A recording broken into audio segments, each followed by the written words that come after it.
चलिए फटाफट नजर डालते हैं 24 जनवरी 2026 के कुछ जरूरी करंट अफेयर्स पर। ये सारे अपडेट्स खास तौर पर आपके एसएससी, रेलवे और डिफेंस एग्जाम्स के लिए हैं, तो हर पॉइंट को ध्यान से सुनेगा। तो सबसे पहले आज के इम्पॉर्टेंट डेज देखिए। 24 जनवरी को 2 दिन मनाए जाते हैं। एक है नेशनल गर्ल चाइल्ड डे, जो भारत में मनाया जाता है, और दूसरा है इंटरनेशनल डे ऑफ एजुकेशन। इसकी 2026 की थीम है शिक्षा के सह निर्माण में युवाओं की शक्ति। इसे यूएनएसको मनाता है। और हाँ, रिपब्लिक डे से जुड़ा एक बड़ा अपडेट भी है। इस साल 77वां रिपब्लिक डे परेड की थीम वंदे मातरम के 150 वर्ष होगी। चीफ गेस्ट्स होंगे यूरोपियन यूनियन के लीडर्स अर्सुला वॉन डर लेयन और एंटोनियो कोस्टा। अब आते हैं नेशनल न्यूज पर। उत्तर प्रदेश ने अपने स्थापना दिवस पर एक नई स्कीम शुरू की है। आपने वन डिस्ट्रिक्ट वन प्रोडक्ट तो सुना ही होगा। अब उसी की तरह वन डिस्ट्रिक्ट वन क्विजीन शुरू हुई है। इसी मौके पर 5 लोगों को उत्तर प्रदेश गौरव सम्मान भी मिला है।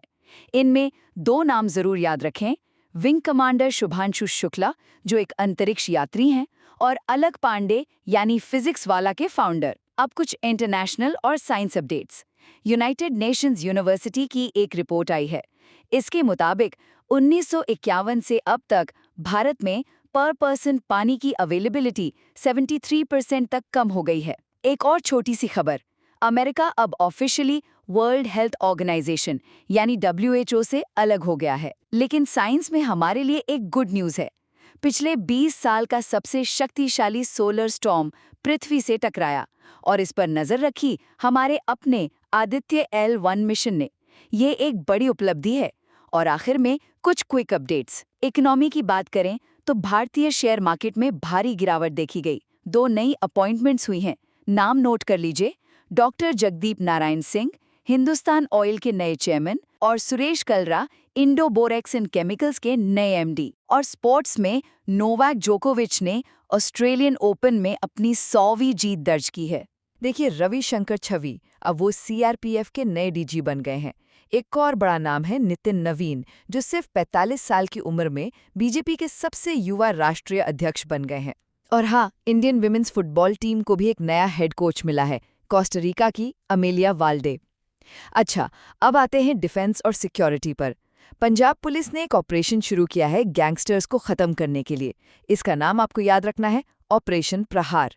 और इंटरनेशनल लेवल पर डेनमार्क ने ग्रीनलैंड के पास एक मिलिट्री एक्सरसाइज की है, ऑपरेशन आर्कटिक एंड्योरेंस। स्पोर्ट्स से एक बड़ी खबर है, हमारी star badminton player Saina Nehwal, उन्होंने संन्यास की घोषणा कर दी है। एक फैक्ट जरूर याद रखिएगा, वो 2012 के लंदन ओलंपिक्स में ब्रॉन्ज मेडल जीतने वाली पहली भारतीय शटलर थीं। और एस्ट्रोनॉट सुनीता विलियम्स, जिन्होंने स्पेस में 600 से भी ज्यादा दिन बिताए हैं, उन्होंने भी अब रिटायरमेंट ले लिया है। आगे बढ़ते हैं। चंडीगढ़ ने धारीदार टाइगर तितली को अपनी स्टेट बटरफ्लाई घोषित किया है।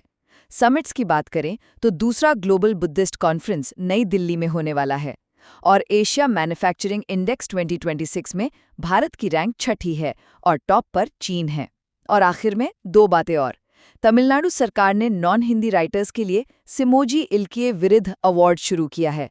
और IRAD की एक सब्सिडरी ने जाम्बिया में 16 प्रोजेक्ट के लिए अपना पहला इंटरनेशनल ग्रीन लोन जारी किया है।